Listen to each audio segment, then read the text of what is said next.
Batman'da maalesef geçtiğimiz günlerde 22 yaşında gencecik bir kardeşimizi yine uyuşturucuya kurban verdik. Maalesef gencecik kardeşlerimiz gün be gün bu uyuşturucu karşısında ya hayatlarını kaybediyor ya da bu belanın içerisinde çıkılmaz bir girdaba giriyor. Ve bunu birebir müşahede ediyoruz. Maalesef toplumumuzun içerisinde bu sayı giderek artmakta. Bu durum da bize uyuşturucunun ve bağımlılığın artık sadece bireyleri değil, kendisiyle birlikte aileleri, mahalleleri ve en nihayetinde tüm Batman'ımızı esir alan ciddi bir tehdit haline geldiğini bize bir kez daha gösterdi. Batman'ımız bu kadar kıymetli gençlerimiz varken, bu kadar güzel gençlerimiz varken bu zehir tacirlerine gençlerini kurban etmesi öncelikle bir ayıbımız, bir eksiğimiz olarak önümüzde durmakta. Buradan Hüdapar olarak daha önce de vurguladığımız gibi Hüdapar olarak bizim beklediğimiz gençlik bireyci bir gençlik değil, kendi içine kapanan bir gençlik değil, toplumsallaşmış, ailesine, çevresine, en nihayetinde de mahallesine ve toplumuna faydalı bir birey haline gelmiş gençliğin sürekli taliplisi, sürekli çağrıcısı olduk. Olmaya da devam edeceğiz.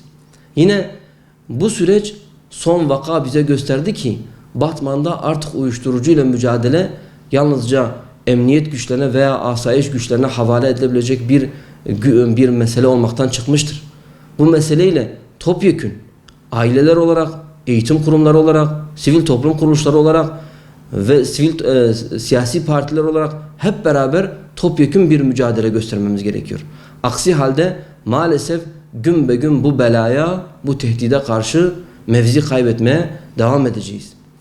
Bununla birlikte bizler Hüdapar olarak Batman'da her mahallede bu belaya karşı mücadele etmek için teşkilatlarımızla, kardeşlerimizle sahada olmaya ve buna karşı kararlılıkla mücadele etmeye hazır olduğumuzu buradan bir kez daha ilan ediyoruz. Kardeşlerimiz, gençlerimiz geleceklerini karartan, umutlarını söndüren bu belaya düşmemek adına gelin teşkilatlarımızla görüşün, gelin teşkilatlarımıza bu konuda mücadele etmek için el verin.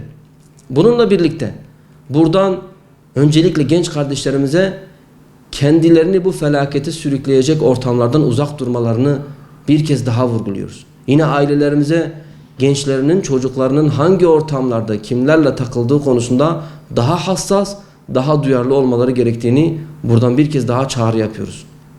Bununla birlikte eğitim kurumlarımızın, sivil toplumumuzun bu işin rehabilite edilebilme konusunda da aktif bir şekilde ellerini taşın altına atması gerektiğini buradan bir kez daha vurguluyoruz. Bizler buradan valiliğe, belediyeye, tüm yerel yönetimlere, gençlerimize bu belaya düşmemek adına oluşturulabilecek alternatif sosyal alanlar, sosyal donatılar oluşturulması gerektiğini vurguluyoruz. Eğer biz gençlerimize alternatif ve bu boş zamanlarını doldurabilecek farklı meşgaleler oluşturabilirsek inanıyorum ki uyuşturucuya karşı mücadeleyi biraz daha ileriye taşımış olacağız.